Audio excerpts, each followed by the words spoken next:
Thanks for tuning in to another episode of WGC Fits. Today, we are going to be working with Ian again.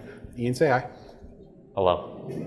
Ian has asked an interesting question regarding wedges. We're getting Ian's bag set up for next season. So how about you tell everybody that question, Ian? So the question I had was, well, not really a question. I heard the Tiger back in the day went to a heavier and softer flex in his wedges, and that helps him greatly with consistency. And I was wondering maybe I should do something the same, because right now I just go lighter and softer, not heavier and softer. Now, I would say that is typically a formula that works pretty well. I tend to fit a lot like that when I'm working with people, and I myself play something like that in my golf clubs. I think that's a good question, and I think that's a good window to kind of test. So today we're going to test that. So we're going to start off with Ian's gamer wedge, right? This is a 54-degree wedge that has a Project X 6.0 shaft in it. He plays Project X 6.5 iron shafts currently. So we're going to hit some shots here, Ian. Let's see what you got. So this is 120 grams. Yes. Relatively stiff. And it's stiff, yeah. Profile, but not as stiff as we can get for you. And we're just going to the flag. We're going right at 100 yards here. Okay.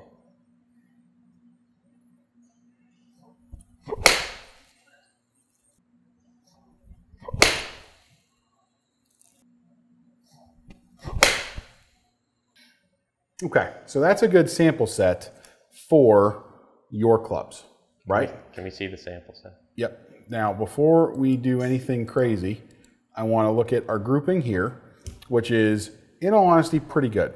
I would like to see our dispersion a little bit tighter, especially for someone like you, like I said, Ian, a better player, in terms of right and left. And the other thing that we notice when we're looking at this is your trajectory on the miss can get a little bit off. It's a little bit high, right? Now, most people would overlook this when looking at wedges. I think there's two very important things to look at. It's one, our launch angle, okay? Launch angle is right here. This is going to talk a lot about trajectory. Trajectory is very important, especially when you're working with a better player for wedge play, okay? And the second thing that is overlooked often, because people focus on sometimes different numbers and things when doing wedge fittings, is just does the club feel good? Because if the club doesn't feel good, you're not going to be able to play the shots that you have to play. So that's where we're going to kind of hone in and focus on today. Sound good? Let's look at the numbers before we dive in anything and see what we're dealing with. So we see that your launch is sitting at an average of 33.4 degrees. It's not too bad, 100-yard shot.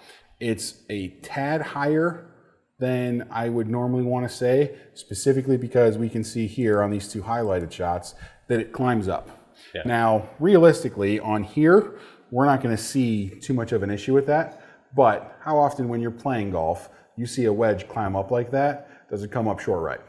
Short right. All day. All day, right? Just doesn't get there because the wind eats it alive, right? That's the difference in terms of a wedge moving forward and a wedge climbing, right? So for you, having a higher spin and a higher swing speed, I should say, you're going to create kind of different spin windows, all right?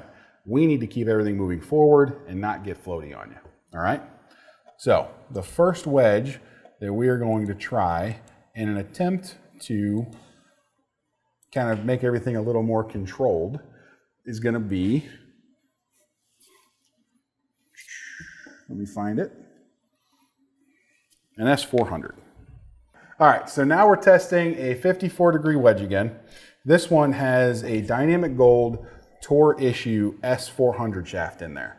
So this is going to be a little bit heavier and a little bit softer than what he's used to gaming. And we're going to see what the difference is in terms of trajectory, performance, and feel. Feel is going to be a big one here. Ian, being a better player, has to be able to get around the greens effectively. Already it feels heavier. It's going to feel heavier. Like. Big time heavier, right? And you're going to see kind of what this does. You're going to see the ball come out in just a totally different window when you hit this first one.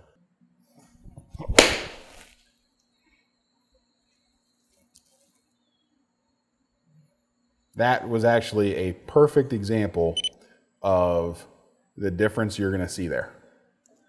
Did it launch lower?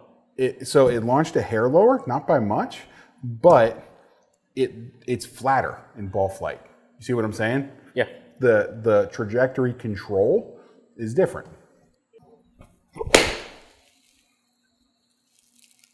Yeah, I can tell. Mm-hmm.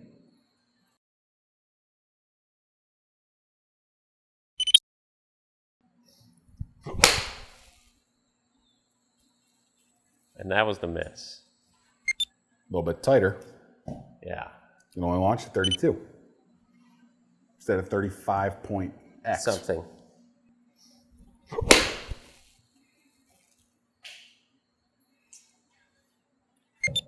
How's that one? That was good. Pretty decent, These right? are a lot easier to control. Now, here's the big question. You've hit some shots with yours and you've hit some shots with this. We know what the difference is. What's the difference in terms of feel? Heavier. Heavier? It just feels like it's back here a little longer. Okay. Is that a good thing or a bad thing for you? Apparently good. Seems like it's good. The miss seems better. Yeah. Right? I mean, they're more online. Mm-hmm.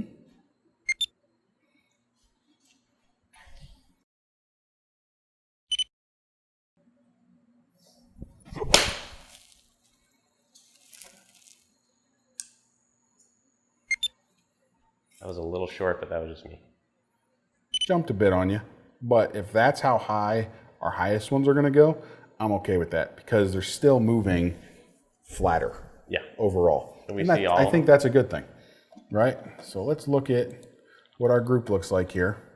A little bit tighter, right and left, which is good, right? Yeah. Our distance control and our dispersion on that window, so front to back, that's something we'll probably have to get used to because it's a little heavier. Yeah. But our right and left is better. Does it spin more? We are going to go and look at that. Because it looks like it's the same. Our average spin is 400. 400 or 500 more, something in that realm. Which isn't bad because I play a lot of hard, fast greens. No, that's good. Anything that adds a little bit more spin controllably is good because we both know the most important, or not the most important, but spin is something that's controlled most by strike. Yeah. So the difference between this and something lighter is if you can control strike better, which it appears we can on this wedge, because it's a little heavier, right? Then that's going to equate to a more consistent spin model. You know what I'm saying? Yes. So if we look at your numbers overall, I don't see any climbing up into the 35 window, which is good. We only had one that kind of crept up into 34. And overall, it's pretty tight. So I'm pretty happy with that.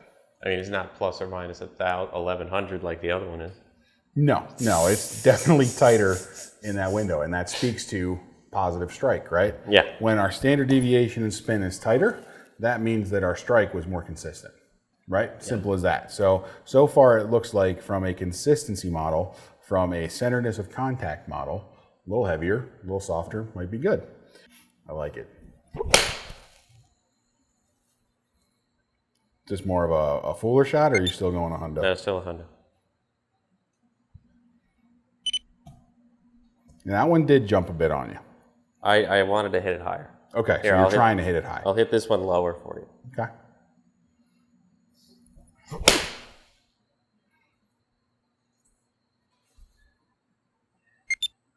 So that's really good.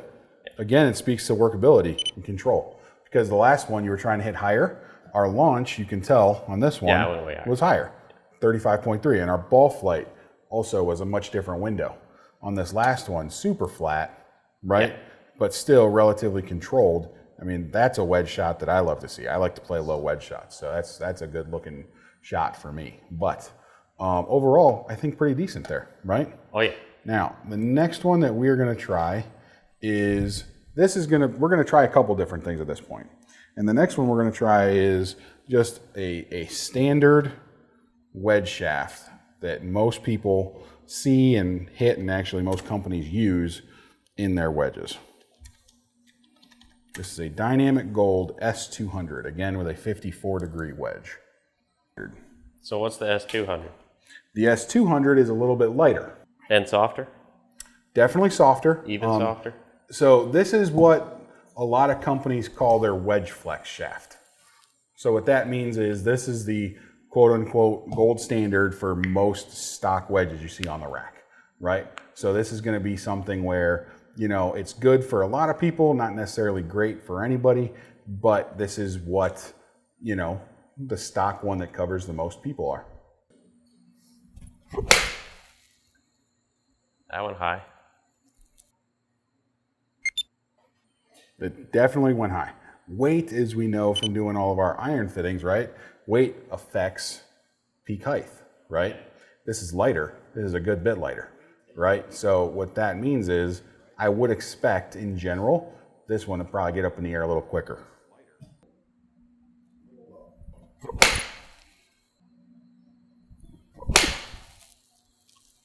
Now, here's a very good question for everybody at home to kind of try to understand your opinion on. Yeah.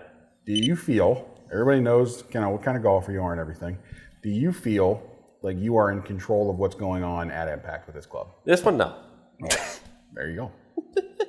But that's for me. Again, a little bit too light for you, and that's what we're talking about. And a little too soft, because I don't think... A little too soft. I don't think it's keeping up with me. There you go.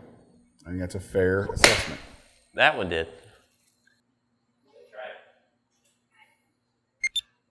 See, that one felt good. The one that felt good still launched at 34. That's a lot. Still a little higher than what I want to see. Yeah. Right? So again, if we look at everything real quick here, we can see, one, our dispersion. Although it's decent from right to left, I do not like our front to back dispersion there. I don't either. That is not something that anybody's ever going to tell you to go play golf with. And then if we look at our numbers over here, our average spin is low. Our average launch is quite high. And in all honesty, that's just not something that I'd be very comfortable seeing you kind of walk out of here with. No. I don't like most of what's going on. And to speak to our point that we made previously, if your standard deviation in spin is 1,000 and I don't like it, if it's 2,000, I really don't like it. So that can't have that. That doesn't look great to me on paper. So, and you don't like the way it feels. The next one we're going to try is another one that you're going to hear a lot about out there in the wedge world. It's one that people like at times, and sometimes they don't. Really depends on just kind of what your opinions are and what your really aggression towards a wedge swing is. This is the spinner. So now we're testing the spinner. Now, this is a wedge shaft that's kind of got a cult following. People either love it or hate it. And like I said, it really has to do with tempo, right? Of how you're going to deliver the club. So I'm not going to say anything. You just go ahead and you send some out there.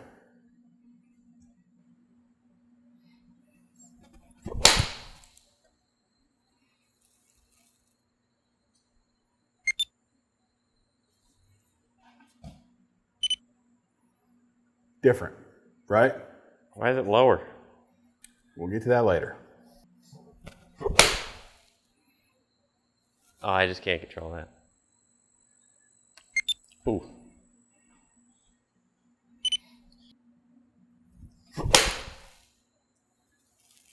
Is it weird to say I can't really control the trajectory with this thing? No.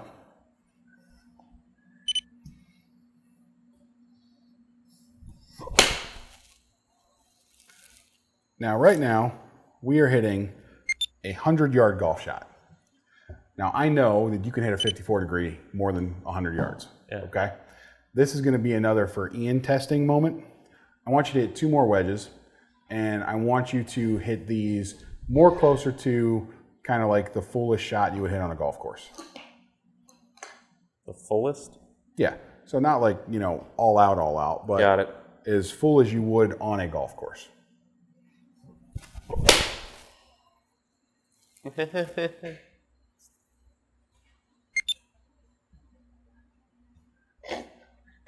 That went so high. That was very high. Hit my driver lower.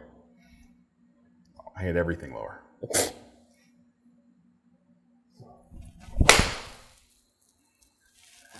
Never faded a wedge that much. So you are seeing what I would say is the case most of the time for people who have a little bit more speed when they're playing golf, right? In their swing, like you do, Yeah. for this shaft. This shaft is a little bit softer, right? Still has a decent amount of weight to it, okay? Not a lot, but it's decent. It's middle of the road, right? It's right there. Yeah. But one of the things that I see a lot with guys who are big speed guys are that even though launch can look decent with this in terms of launch angle, peak height tends to get a little bit crazy. Yeah. Right? And then also, in this case, you're afraid and you're worried about the shot that you missed to the right. That one just kind of shows up randomly, even though it shouldn't feel that way. Is that a fair assessment?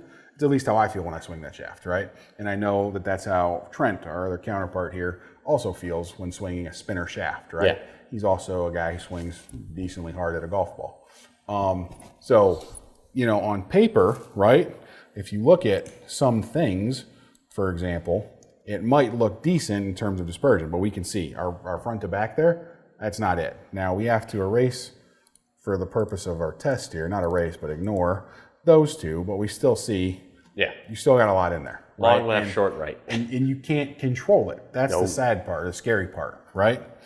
And then when we look over here, even though our numbers from a launch angle on this one looks okay, right? Because this is the one we're looking at. We can see our peak height kind of varies a little bit. We've got anywhere from 73 to 91, where with the rest of these, you're a little bit tighter. Yeah. So, something to keep in mind when looking at the spinner shaft. Even though it's in there to create more spin, which it does, by far creates more spin, 7,200, right?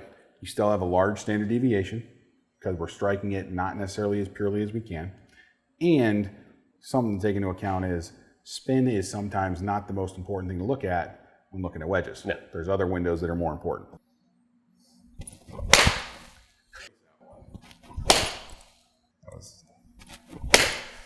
So we just hit the Nippon 125.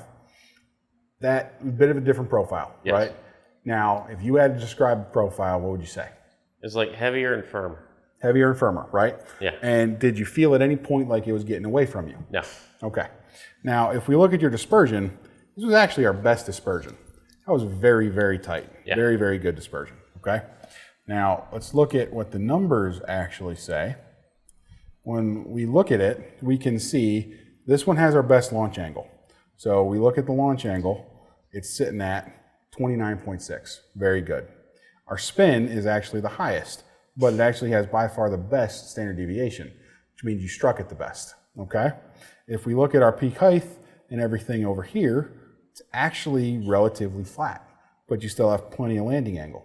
So what that means across the board is it's a flatter ball flight. Yeah. It's going to produce more spin, and it's going to check up a lot quicker for you. Overall, not a bad window, right? Now, here's the other thing that's very interesting. When we look at all the profiles that are up here, the two that are the closest are the Nippon 125 in stiff, which is an iron shaft, and your Project X 6.0, which is an iron shaft, right? Those two have produced the tightest standard deviation in terms of carry yardage. They have produced some of the best numbers realistically across the board. Now, the Nippon spins a little bit more, launches a little bit lower, launches a little bit flatter, right? But again, that's what I'm really going for when I hit a wedge shot, so that's why it's built that way. In terms of playability, because it's so much different for you, is that something you think you can play? Yes, and I think I like this better because it's a little heavier than my 6L. Gives you a little bit more feel, right? Not a bad window, right? And like I said, these two profiles are relatively comparable. They are both low spin, low launching iron shafts, which we know is good for you in terms of an iron shaft, right? So the whole thing loops back around to feel, right? These feel relatively similar to what you're used to playing in an iron, except it's giving you a little bit more give, which is what you want in a wedge, right? Yes. To answer your original question, why Tiger plays S400s in his wedges and X100s in his irons, kind of a similar window, isn't it? Yeah. Right? A little heavier, a little softer, just like these are, slightly softer, but still have good weight. that one being heavier than your 6.0. Yeah. Right? So we keep a profile similar in an iron shape, or iron shaft and a wedge shaft. I think that leads to pretty good playability overall. For me, yes. I think for most people, that's always something I try to achieve when I'm fitting people for irons and wedges. You know, I want to keep similar profiles and similar feels across the board because that just leads to playability. Thanks for tuning in to another episode of WGC Fits. Come tune in next time.